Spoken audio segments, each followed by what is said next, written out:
There is a man who built the greatest empire ever seen. Most people have never heard his name. He wasn't Egyptian. He wasn't Greek. He wasn't Roman. He was Persian. He ruled 29 years, never lost a single war.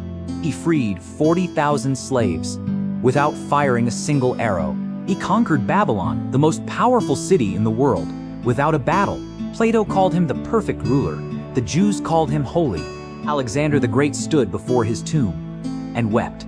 This is the man history almost forgot. This is Cyrus the Great. To understand Cyrus, you must understand the world he was born into. The 6th century BC was ruled by 3 giants. The Median Empire controlled the Iranian plateau with an iron fist. Babylon, where kings marched entire peoples into exile as war trophies. In 597 BC, 10,000 Jews were marched into captivity. They would stay for 70 years. And Lydia, so rich, its king gave us the phrase, rich as Croesus. Between all these empires, a small Persian tribe, invisible to the world, they paid tribute to the Medes, but kept their identity. Nobody would have bet on them to change anything. Around 580 BC, the Median king Astyages has a dream. His daughter's son will destroy him and take his throne. His solution: marry his daughter to an insignificant Persian nobleman. Her son would grow up far from power, no threat. When the child was born, Astyages ordered him killed. General Harpagus received the order. He couldn't do it. He passed the child to a shepherd in the hills. The shepherd raised him as his own son. On the hills of Fars, the future king learned to walk. By age 10, he led other children like he was born to it. The news reached Astyages. He confronted the boy and let him live. Harpagus was punished with something beyond words. He kept his silence, but not his hatred. In 559 BC, Cyrus becomes king of Anshan, still a vassal. For years he watched, he learned, he built alliances in silence. Harpagus smuggled messages to Cyrus inside dead hares sent as gifts. Decades of hatred finally had a plan. In 553 BC, Cyrus revolts, and the world changes. The general sent to crush Cyrus was Harpagus himself. On the battlefield, Harpagus turned the entire Median army against his own king. Astyages was captured. The world waited for a public execution. Cyrus gave him a house and a dignified life instead. That sent a message to every king in the world. Surrendering to Cyrus does not mean dying. It means surviving. He absorbed the Medes, gave their nobles positions at his court. At Persepolis, Medes and Persians stand side by side in stone. King Croesus of Lydia consulted the oracle of Delphi. The answer: if you attack Persia, a great empire will fall. Croesus heard what he wanted. That was his fatal mistake.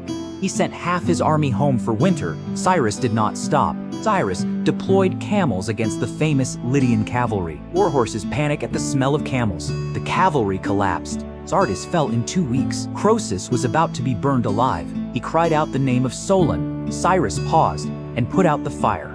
Croesus survived and became Cyrus's royal advisor. The conqueror made a friend of the man he defeated. With Lydia absorbed, Cyrus turned east. Parthia, Bactria, Sogdiana.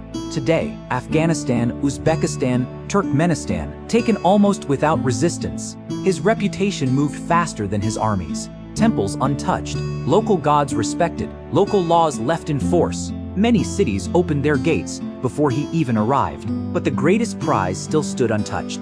Babylon, 200,000 people, walls 80 kilometers long. No one had ever taken Babylon by force. Not once, not ever.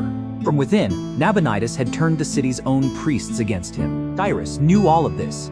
His spies had lived inside for years. October 12, 539 BC, Babylon celebrates a great festival. The streets are packed, the temples blazing, the king feasts inside. Nobody is watching the river. Cyrus's engineers had diverted the Euphrates. The water level dropped. Soldiers walked in through the dry riverbed. The gates were opened from the inside. Babylon fell without a battle. No looting, no burning, no violence. Cyrus ordered his soldiers to pay for everything they consumed. When Cyrus entered 3 weeks later, the crowd greeted a liberator. Inside Babylon, Cyrus issued a decree on a clay cylinder, written in Babylonian, the language of the conquered, not his own. The decree freed 40,000 Jewish captives. 70 years of exile over. It sent them home, funded the rebuilding of their temple. Isaiah called Cyrus the anointed of the Lord, the only time the Bible gives that title to a non-Jew. The Cyrus cylinder is today at the British Museum. The United Nations has a replica, one of humanity's earliest human rights documents.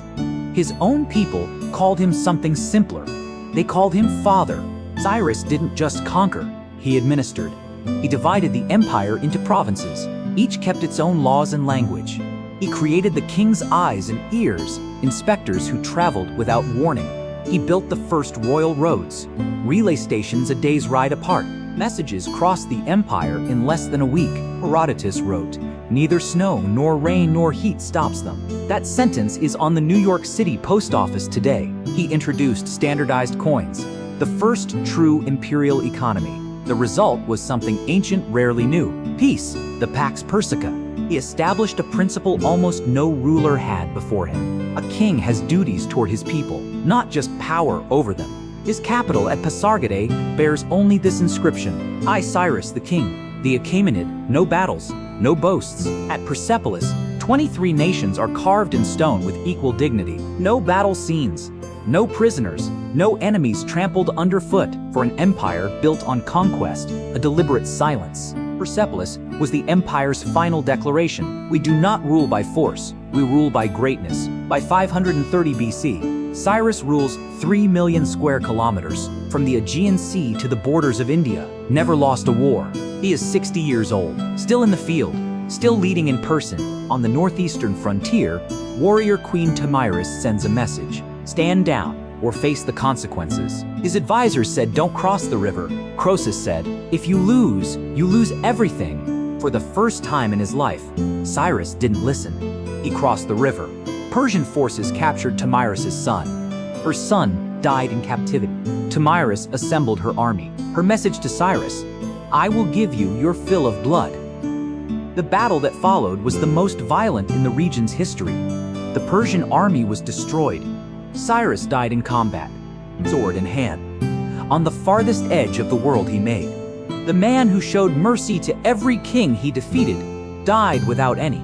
He was 60. He had ruled 29 years.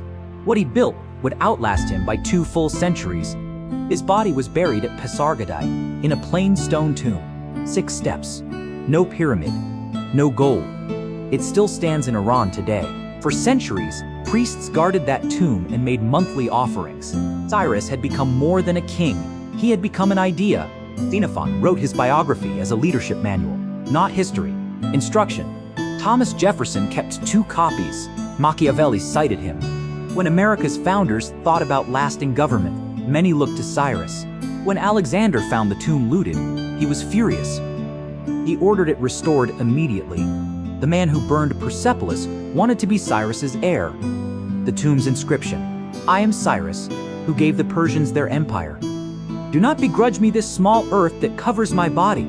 When I look at Persepolis reconstructed, I wonder, did the people living there know how rare he truly was? He built his world through curiosity, not terror. He saw in the defeated not slaves, but future allies. History is full of emperors who started well and ended as tyrants. Cyrus never made that turn. He was raised by a shepherd. He knew ordinary people because he lived among them. He understood that fear builds nothing lasting. The Achaemenid Empire lasted 220 years. History proved him right. In Iran, October 29th is Cyrus Day. 7,000 years of history. His is still the name that echoes the loudest. Persepolis still stands, 25 centuries later, surviving everything. The world has forgotten most kings. It has not forgotten Cyrus. The greatest power is not making people obey you. It is making people want to be governed by you.